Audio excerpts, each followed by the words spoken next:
Gratitude unlocks the fullness of life.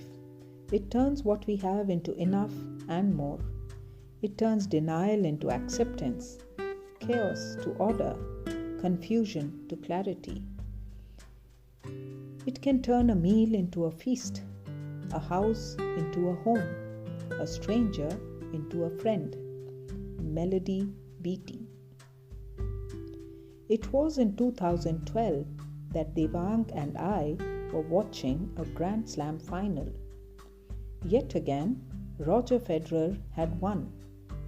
Dad, isn't Roger Federer amazing? 17 Grand Slam single titles, 7 Wimbledon titles, 5 US Open titles, and 302 weeks at number 1. What an awesome record! How do you remember so many of his records? Federer is my hero. I think he is the greatest player to have ever played the game. He is a legend. His records and qualities are most impressive. Hard work, focus, discipline, simplicity, a positive attitude, and a remarkable spirit of sportsmanship. But there is one thing that always stands out for me. Roger understands the power of gratitude. Why gratitude, Dad? Once, at the Australian Open, Federer said, "With all the injury problems we have in men's tennis at the moment, I'm happy to still be standing." Tennis players are at risk of serious injury because of their strenuous lives and the pressure of playing in so many tournaments. The prolonged rehabilitation can make a return to competitive tennis difficult, and several promising careers have ended up in premature retirement. Federer realizes that. He has fortunately not had many injuries, and he is grateful for that. All of us take things for granted.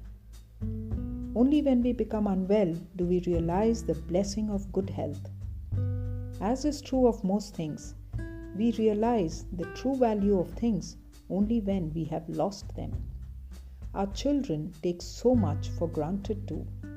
Food, clothes, a comfortable bed and toys, a school to go to, vacations to look forward to, and birthday parties to enjoy are all considered fixtures. Seldom does a child who has much to be grateful for realize how fortunate he or she is to have what millions of children across the globe can only dream of. We cannot really blame children, as we have not taught them to understand the power of gratitude. They do not see us appreciate the power of gratitude often enough. There was another great tennis player who realized the power of gratitude. Who? Asked Devang. Arthur Ashe. Ashe was born in Richmond, Virginia. His mother died from complications related to pregnancy at the age of 27. Ashe and his brother were raised by their father, who worked as a handyman. Ashe started playing tennis at the age of 7. His talent became evident relatively early on, and his father helped him find a coach. Ashe excelled on the tennis court just as he did in the classroom. He graduated first in his class from high school and went on to earn a full scholarship at the University of California, Los Angeles. When he graduated with a degree in business administration, Ashe became the first member on the paternal side of the family to complete college. In 1968, he won the US Open. He is the only African American man to ever win the US Open. He won the Australian Open 2 years later, and in 1975, the Wimbledon. He defeated Jimmy Connors at Wimbledon with what is often described as one of the most incredible and improbable victories in the history of modern tennis. Many experts still refer to it as one of the greatest in the history of the tournament. President Ford welcomed Ashe to the White House when he returned home. He was instrumental in creating the Association of Tennis Professionals, ATP, and later became its president. Ashe was also a vocal opponent of apartheid and was arrested in Washington during an anti-apartheid protest. He was denied a visa to South Africa and could not play in the South African Open Championship. He continued protesting against apartheid over a period of a decade and a half. When Nelson Mandela was set free after 27 years in prison and asked who in the US he wished to have visit him, he said, "How about Arthur Ashe?" Ashe suffered a heart attack at the age of 36. Later that year, he had a bypass operation. 4 years later, he had a quadruple bypass operation. After his second bypass surgery, he contracted HIV from a blood transfusion.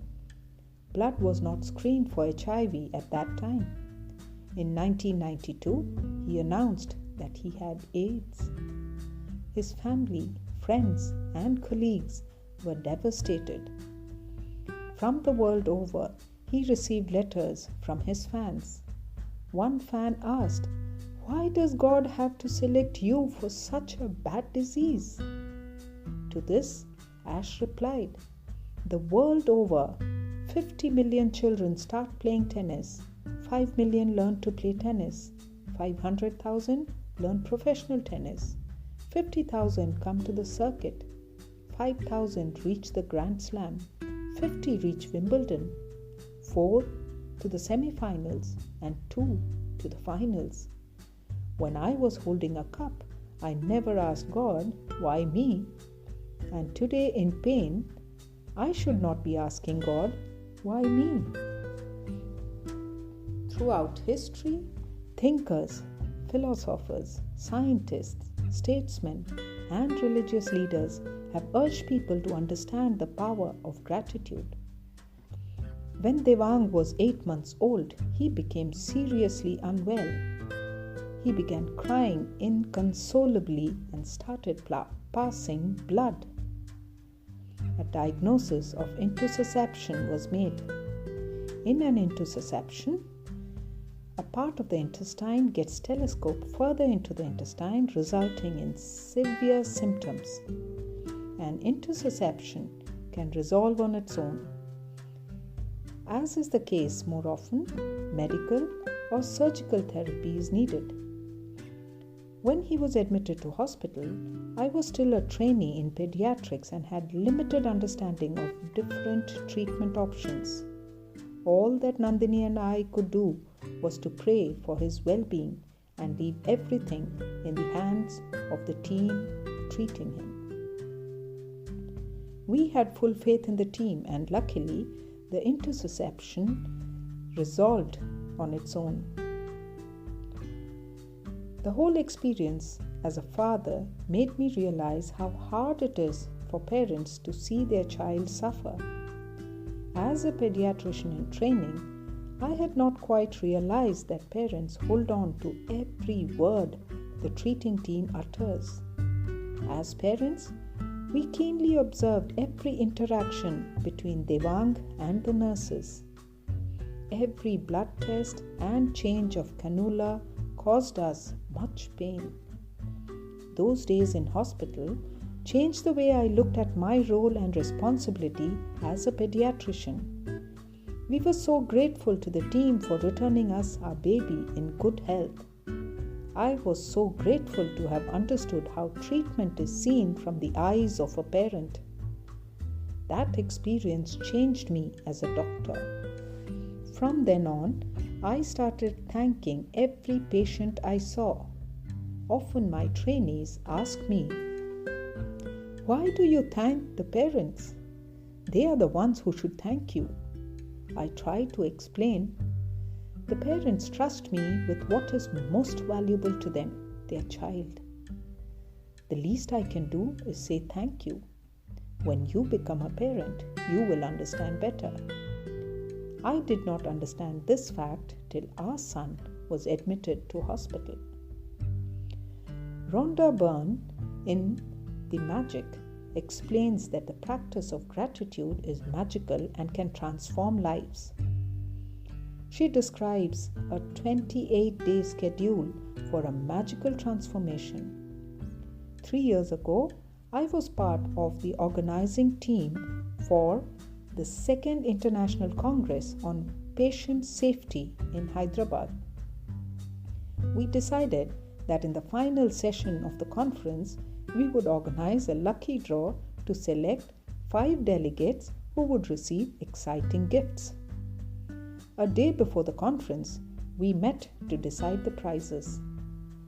One of our trainees who had registered as a delegate volunteered to help out with a few tasks in the last 2 sessions. When she learned that one of the prizes was a BlackBerry phone, she came up to me and said, "How I wish I could win the BlackBerry." At the time, I had just read The Magic and decided to share what Rhonda Byrne had suggested. I told the young lady, "Just keep saying thank you for the BlackBerry as if you have won it."